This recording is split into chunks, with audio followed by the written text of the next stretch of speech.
about the full moon in Libra that's happening in it's happening in the morning on May 7th at about 3:30 in the morning Pacific time.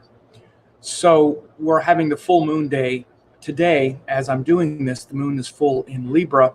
It's in Vishaka Nakshatra. That's where we're going to have the full moon. Although as I'm recording this now, here it's the moon is in Swati Nakshatra today. So one thing about the lunar days, of course, they don't conform to our forecast and all of that so easily. The tithi is different than the nakshatra. So the full moon tithi is the last 12 degrees of the phase angle between the sun and the moon. So the last 12-degree portion, is the last tithi, and that's called Purnima. But that doesn't have to do with the nakshatra. So this last phase, this last tithi, is between Swati and Vishaka. But the actual Purnima, the actual full moon, happens. You'd watch the degrees, the moon 22:30. When it gets 23, it'll change. So there it's 23:11 is the sun, 23:08 is the moon. That's why you see the exact Purnima on May 7th at about 3:40 a.m. That would be West Coast time. So this full moon is in Libra, Sidereal Libra. And of course, this is the sign where we look to harmonize our energy with others, particularly, it's romantic partners or those who we have had intimate relationships with, where there's a lot of charge and a lot of personal, desire. Now, as you see, this full moon is opposite Aries, where the sun and Mercury are in Aries. So we've had the sun in Aries for about 3 weeks. The sun went into Aries about 3 weeks ago. That would have been like April 14th. And since then, there's been a big rise of individuality. You've been feeling a lot more like, I want to be individually strong, personally powerful. And again, that creates a lot of strength in that area of life, especially in areas where you feel like maybe you've compromised too much. You've been too accommodating. And again, we feel this often in relationships, right? This is why when planets are in Aries, we feel very individualized, like I'm the important one, so to speak. And sometimes it's at the expense of the other person, of the compromise with others and the sacrifices that are needed to compromise and things like that. So this is the context of the Libra full moon, right? So the Aries, I'm the important one. What about me? Look at all the compromises I've made. And again, Aries cycles, if people have planets in Aries, when the sun is in Aries, that's very much a sign of individuality, which is opposite Libra, compromise. So definitely, this could have been a time, the last few weeks, where romantic partners or your romantic relationships have been off balance, so to speak, because of the sun in Aries. It's like, I'm the important one, and two people may be fighting to be the important one or something like that.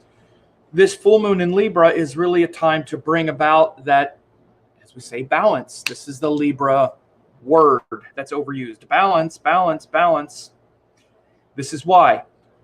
This is definitely a sign where the thing that's being balanced and that's being harmonized is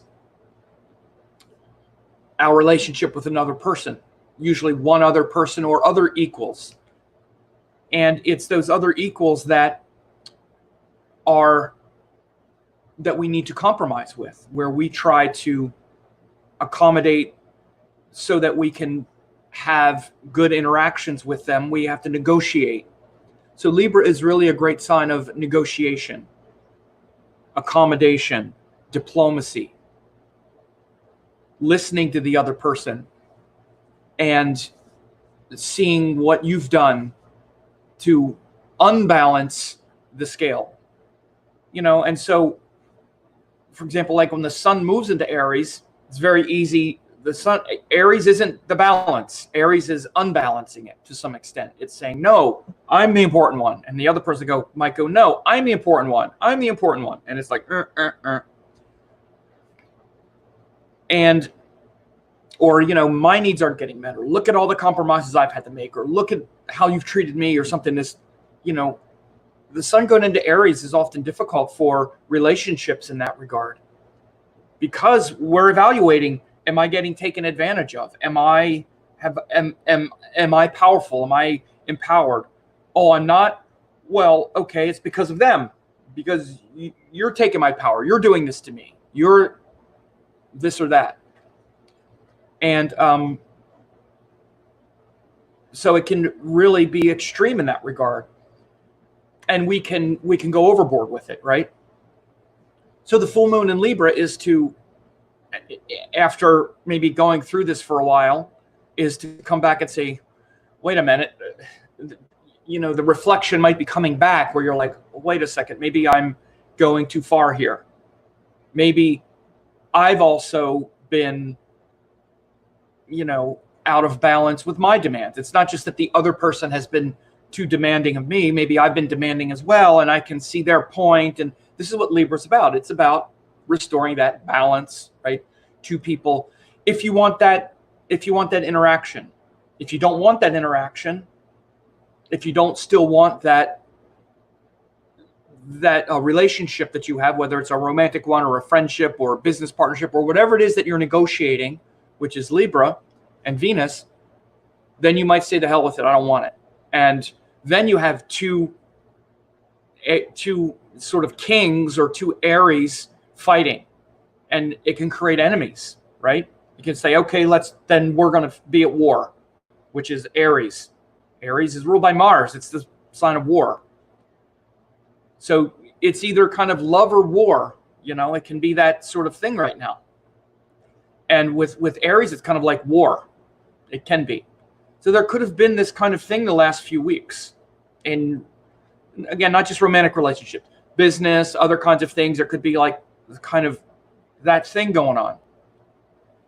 So this full moon should feel like a time to listen and to really reflect on whether or not you've gone too far, you've gone too far into that, or in the past to reflect and say, yeah, this person has legitimate points. Maybe they've expressed it a little too harshly, and we've had some fights about it. But what they're saying also, I can see how I've made mistakes as well, and I can compromise here, and I need to apologize as well, and I see how in the past I've been hurtful or something like that. So even though they might have gone overboard with how they expressed it, I understand why they're upset, why they're angry. Again, this is reasonable. This is reasonability, and these are the extremes. This is why these cycles work this way, right? And you can see this again. This is the Sidereal Zodiac in Vedic astrology. It's Aries and Libra. In Western astrology or tropical, it's Taurus and Scorpio. But so this is definitely a big part of what's going on. And so someone asked me, can it also be about bringing your body into balance? Sure. Again, the sun is about our vitality. And a lot of it is related. It's a good question, but the sun is literally about the vitality. And Aries is like the infant. It's like being born. It's like the child being born. It's like literally the first house also has to, or not, no, I'm sorry, not the first house, but the first sign, Aries, also, has to do with your, has a correlation to your body as well. Again, this is why a powerful sun invigorates the body. But notice how they're related. Notice how when we're not feeling appreciated by other people, or whatever it might be, we feel physically run down. We feel physically tired. We feel physically, like we want to sleep and all of this kind of stuff.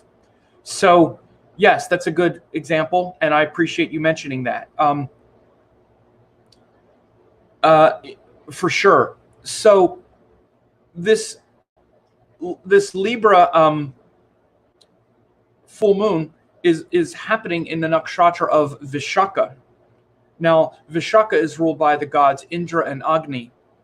Indra was the he was the king of the gods, and he was symbolized by things such as lightning and intense, fiery actions.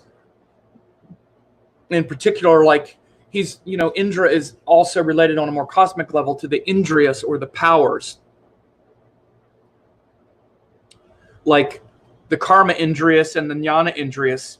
Like you have the Karma Indriyas, the hand is one of the Karma Indriyas. It's the Karma Indriya of fire. And the Jnana Indriya, it's of Jnana, I'm sorry. And feet are the Karma Indriya of fire. Which means fire is something that we gain knowledge of. Let me get it right. I'm getting it wrong here. Jnana Indriya of fire is through the eye. Karma Indriya of fire is through the feet. And we can, so I'm screwing it up here. Sorry. Yeah. So we gain knowledge of fire through the eye, because fire comes up and we can see. And then we act on fire. Once we can see, we can move, which is through the feet, for example. So those are called Indriyas, and they're the Indriyas in yoga and Sankhya philosophy. So Lord Indra is connected to those powers, the power of intelligence, jnana, and the power of action, which is karma. So jnana Indriyas and karma Indriyas. Lord Indra is the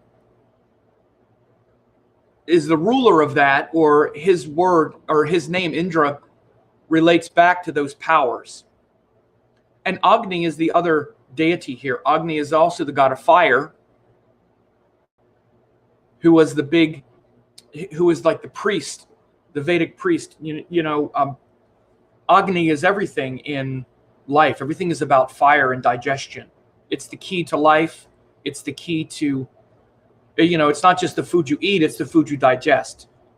There's a saying, you are what you eat, but actually it's not that you are what you eat, you are what you digest. And it's Agni that digests. So Indra and Agni are the two rulers of this nakshatra of Vishaka. And Vishaka is in between Libra and Scorpio. Of course, in Vedic astrology, the Sidereal zodiac is fixed. It's nailed to nakshatras. So the signs and the nakshatras are nailed together. Always been that way from the very beginning. And so when you start the zodiac at Aries and in Ashwini nakshatra, that means that by the time you get here, Vishaka is the last 20 degrees of Libra and the first 3 degrees and 20 minutes of Scorpio. So it's just set like that. It doesn't change throughout history like it is if you use a tropical zodiac, it's always moving. So this nakshatra of Vishaka is at the end of Libra and the beginning of Scorpio. So we have this situation with Libra where it's the transition point between that accommodation and compromise and willingness to yield power to another person because we love them and because we want to enjoy the benefits of extending ourselves beyond just our own capacities or whatever it is. We're in many ways sort of incarnate to try to get along with other people on some level. And so Libra is the sign where we're really compelled to do that, to compromise and to value another person who we care about, get our feelings hurt if they disrespect us and all of that. But then Libra turns into Scorpio. Scorpio is the sign where once we do that and we get engaged and involved in that intimate way, we feel vulnerable. And there's a lot of vulnerability. We got our feelings hurt. We get our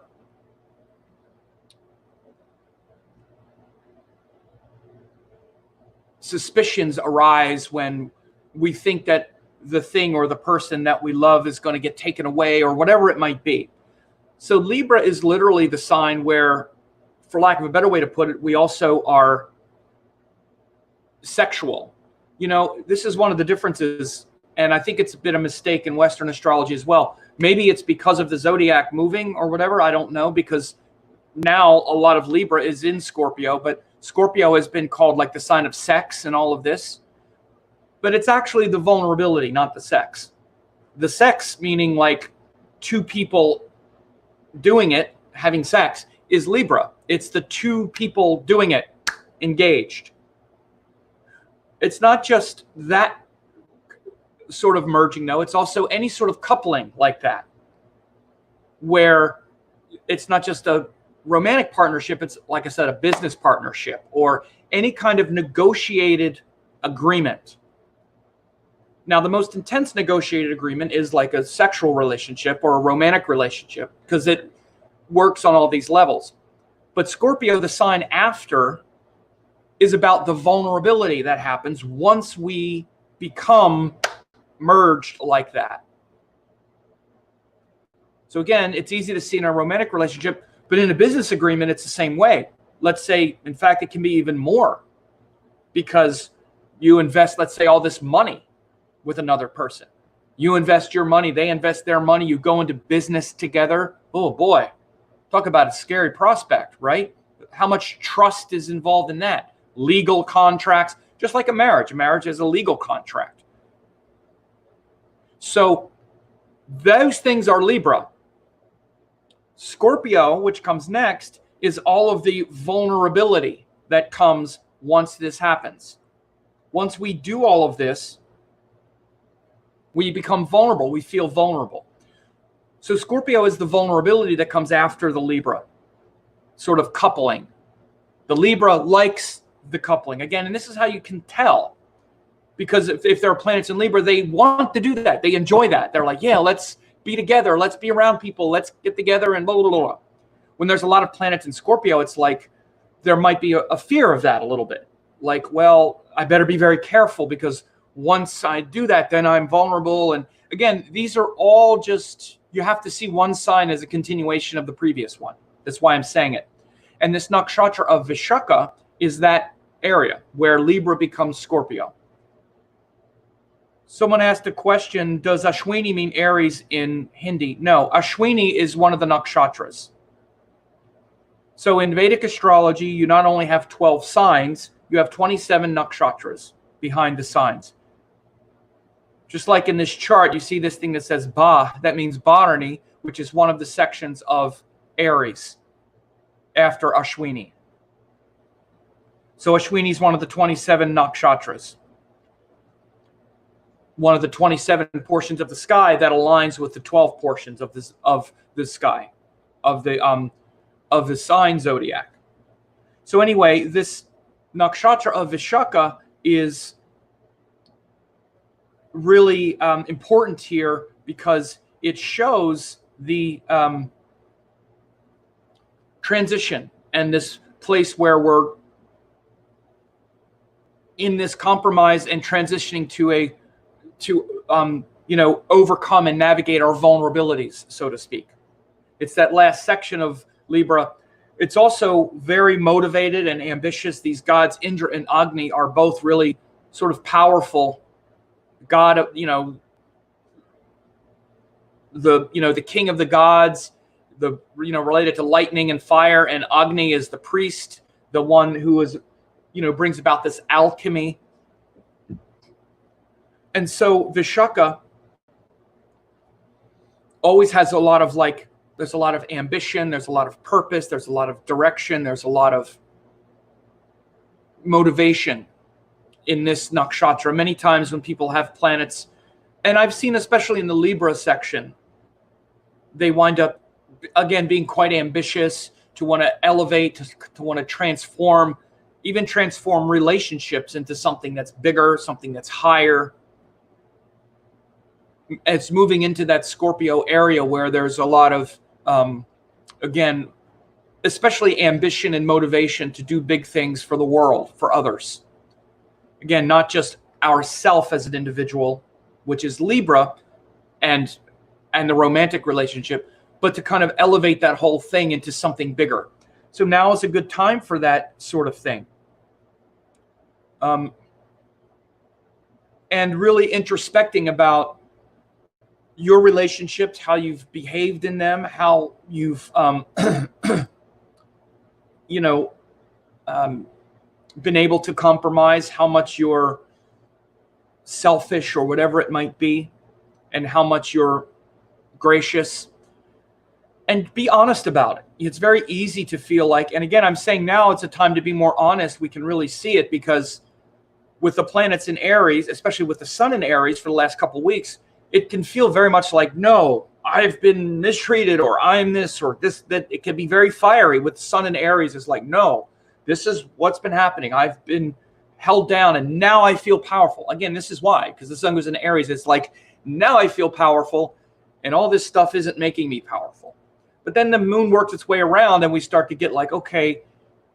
And then the moon goes into Libra and we're like, yeah, I do want to compromise. I do see how maybe other people have tried. I do value the attempts that others have made to get along with me. And yeah, maybe I'm not the easiest person to get along with either at times. So I can see how I have a part in that. And that's the Libra balance. Okay. Balancing the extremes of I'm the important one, you're the important one. And in any kind of agreement or relationship, that's going to be what makes it work. Those are the things that make it work. Knowing when to have a good boundary, when to compromise. Knowing our power and the things that we won't compromise on. And when it comes up and we feel devalued or whatever it is, we know how to speak about it, also in a way that doesn't devalue the other person. Because this is a big part of it.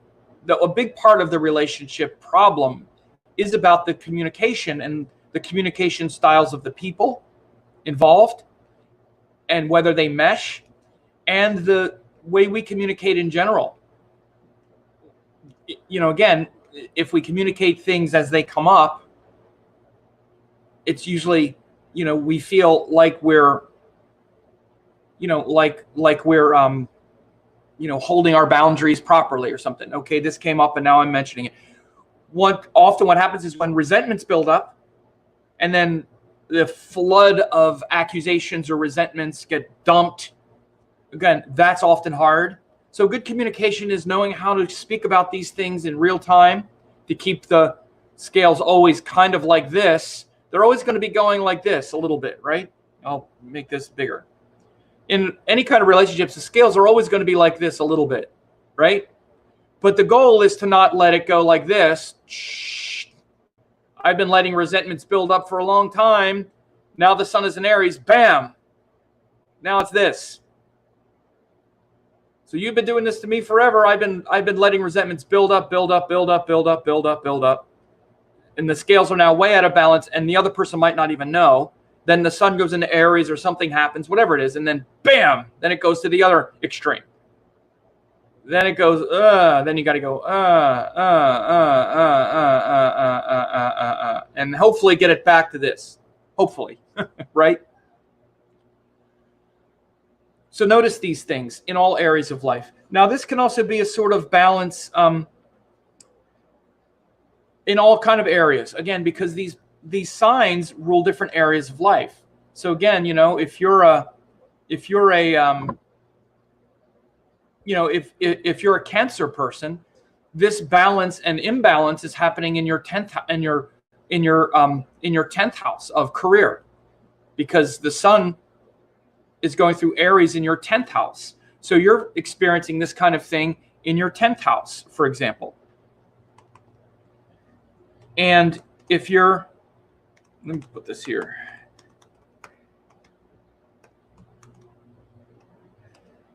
I just put a link in there.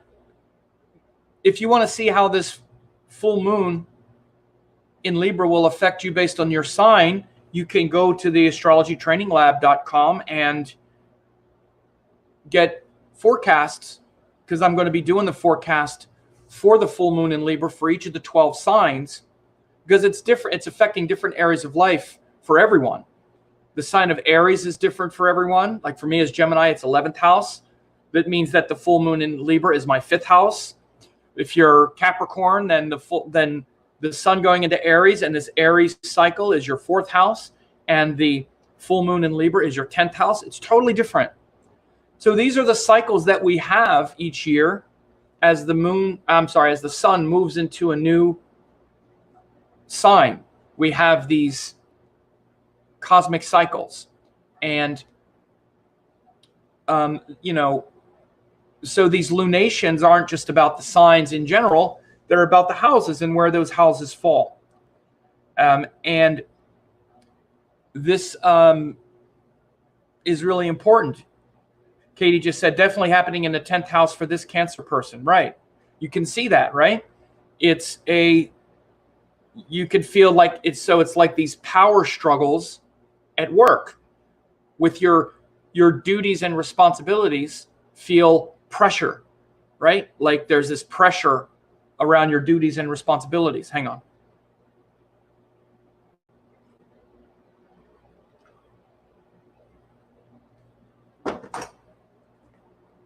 And again, if you are, Pisces, then it's happening in 2nd house, which has to do with money, values, speech, family, those kinds of things. And again, these are really the cycles of the year. That's how it works. So Jen said you could count the rising sign. It's not that you count the rising sign 2. This is based on the sidereal rising sign. Okay, it's not rising sign 2. I'm not talking about Western sun signs, if that's what you're thinking. I'm talking about sidereal rising sign. That's the main thing that I'm talking about, but that's the main way to delineate these things, okay? So this will be very important now to try to make peace with those people in your life. And, you have to really also look and introspect maybe at what's been going on for the last couple weeks as the sun has been going through Aries and how you've been feeling mistreated or whatever. And if you've been, lashing out or doing things like that, and, notice what's been happening, and notice if there's any opportunities for reconciliation and things like that. Because that's what we all want. We don't want to be disenfranchised and victimized and feeling that way.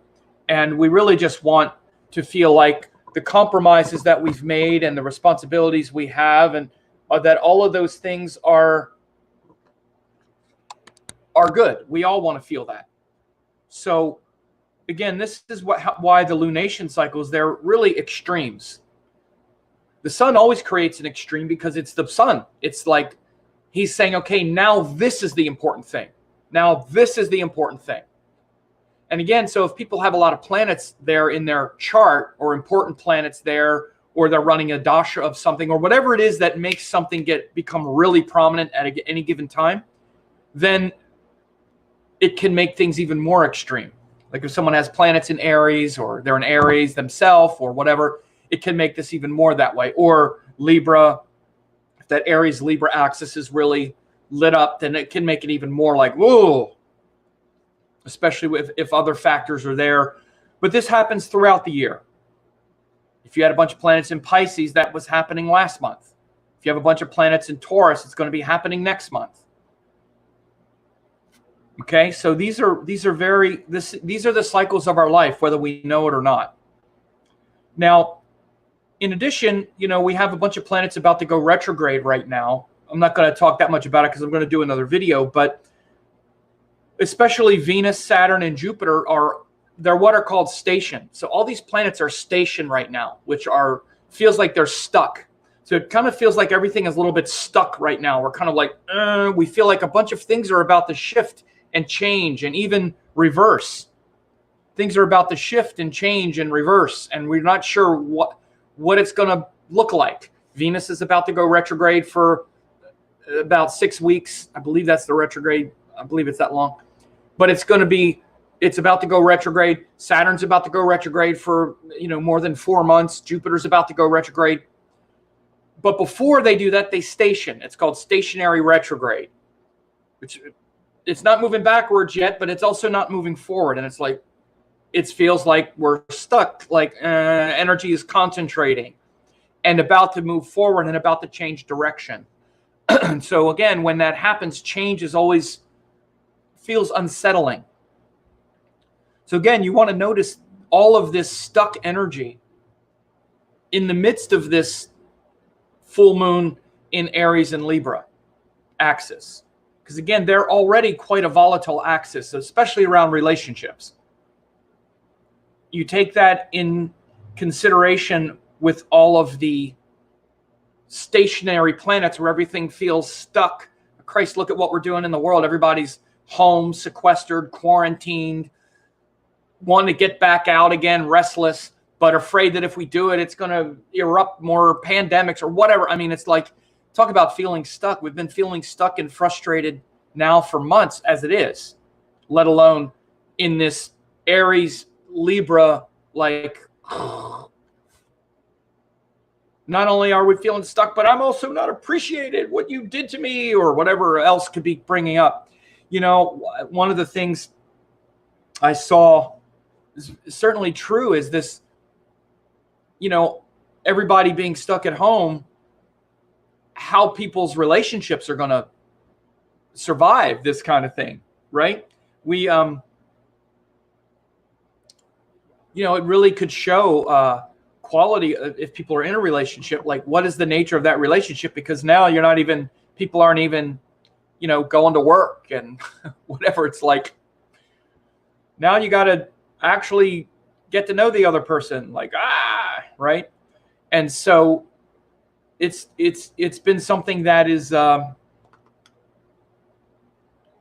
difficult for people.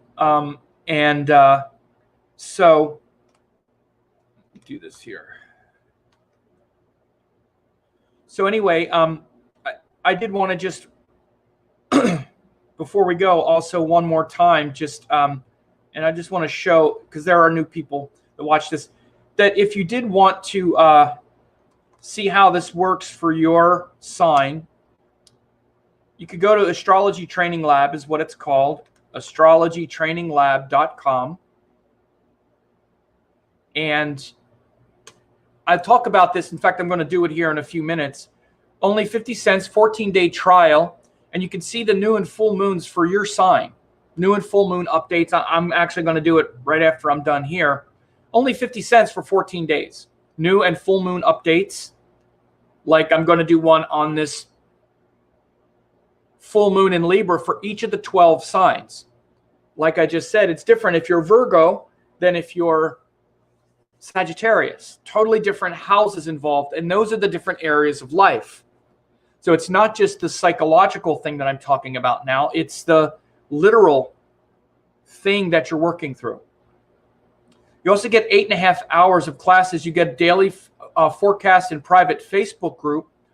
And this, the 8.5 hours of classes are really remarkable. You get a chart reading template. It's about almost an hour-long chart reading template where I show you how to read your chart. You also get Foundations of Vedic Astrology, which is something that I taught in, at a conference several years ago. And it was where I went over really the basics of astrology, not just, this is the Facebook group, by the way. This is a private Facebook group where I do updates every day. Like, for example, this is May 6th. I just did an update today. This was the new moon in Aries video that I did a couple weeks ago. Again, this is new moon in Aries for all 12 signs. I'm going to do full moon in Libra for all 12 signs in a minute. But then you get daily updates, not just from me, but from astrologer Jeff Poole, who's also one of my excellent students and astrologers. So again, every day you get these updates, right? But anyway, 8 hours of classes, this Foundations of Astrology, how spirit takes form, deeper meaning of planet signs and houses, then organizing information for chart analysis. That's where I also met my good friend Jeffrey Armstrong, and he gave me some great praise at that time. He and I have been good friends ever since. But then you also get this course called Quantum Vedic Astrology, which explains that the signs of Vedic astrology are also connected to the three brains of neuroscience and also quantum physics. So it really connects Vedic astrology and the Vedic sciences literally with the modern Western sciences of neuroscience and also the quantum physics. And so again, it's, if you go to astrologytraininglab.com, astrologytraininglab.com, that takes you there. And also, this is the direct link. So a lot of people do that. And again, I'm going to be doing this forecast here. This will be full moon in Libra in about an hour, and it's archived there, of course. So again, it's really important for you to be able to know how this cycle has affected you. If you had been a member a few weeks ago when I did the Aries cycle, when that started a couple weeks ago, maybe instead of getting out of balance so much, you would have remembered, okay, we need to make sure to remember that the opposite point of Libra is coming here soon. So not to get too fired up about your own perspective, because what can happen with Aries, these Aries problems, we can blow things up. We can just destroy our connection if we get too fired up about Aries. We can just go crazy. And then by the time we get to the Libra, we try to put it back together, and it might be too hard to put it back together. We might have destroyed something. Again, this is why it's important to understand these cycles. This is no game. This is really what happens. And when certain things, certain karmas get fired up at certain times, we might not be using discrimination if we don't know why we're feeling a certain way. Again, things change. Time cycles change. We might be feeling this way now, but a couple of weeks later, Moon's going to go into Libra. We're going to be feeling differently. We're going to be like, oh, God, you know what? I'm sorry I went too far with all that. But we might have done some real damage. So this is why we need to understand these things. So again, that's why I did the full moon. That's why I did the new moon in Aries a few weeks ago. Say, okay, Cancer, this is in your career. Be careful. Don't get too fired up and get too like at your job, because you might be just reacting a little too Aries-like. So, and again, this is purely sidereal zodiac. This is the zodiac used in India. And I find these cycles to be much more accurate. This is where these placements have been analyzed for thousands of years. It hasn't shifted, hasn't changed. So anyway, I hope this has been helpful. If it is, go ahead and subscribe to the channel, get notified. Like and subscribe to the video, share it with others, get notified. And I'm going to just leave it there. So you have a